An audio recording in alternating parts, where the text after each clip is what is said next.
তিনজন constable রাত্রিকালীন petrol duty করতে যায়। তারা সংবাদ পায় এক জায়গায় মাদক ব্যবসায়ী হচ্ছে। তারা তিনজন যখন মাদক ব্যবসায়ী দুজনকে সামনে দিয়ে দেয় মাদক ব্যবসায়ীকে ধরার জন্য। আর পিছনে একজন ছিল কনস্টেবল মোস্তফা যখন পিছনে ছিল ওই ছিনতাইকারী তাকে উপর্যুপরি স্ট্যাপ করে এখন সে মৃত্যুর সাথে পাঞ্জা লড়ছে। এটি ঝাজরে গাছা থানায়। আমরা আসলে জনগণের নিরাপত্তার জন্য ছিনতাই প্রতিরোধের জন্য কাজ করে যাচ্ছি, জীবন দিচ্ছি এবং রিস্ক নিচ্ছি। আমরা আশা করব জনগণ যেন নিরাপদে থাকে। আমরা জনগণের নিরাপত্তার জন্য সর্বোচ্চ শক্তি, মেধা এবং স্যাক্রিফাইস করতে রাজি আছি। আমরা একটি জিনিস আপনাদের কাছে অনুরোধ রাখতে চাই, পুলিশকে আপনারা সহযোগিতা করবেন। পুলিশ কাজ করতে চায়, পুলিশ জীবনের রিস্ক নিয়ে ছিনতাই বন্ধ করতে চায়, মাদক বন্ধ করতে চায়।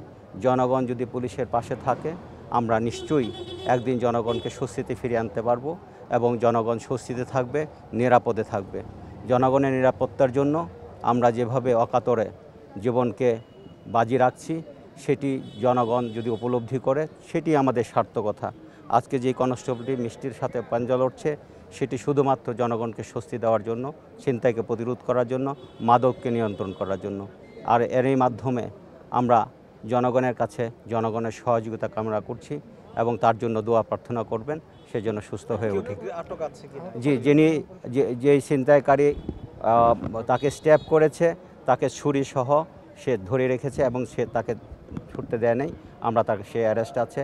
তার সাথে আরও তিনজন ছিল, তিনজন পালিয়ে গেছে। আমরা তাদেরকে খুঁজছি, দেয়নি। সে জীবনের রিস্ক নিয়ে ছুরি মারার পরেও সে ছিনতাইকারীকে ছাড়েনি, ছিনতাইকারীকে ধরে রেখেছে।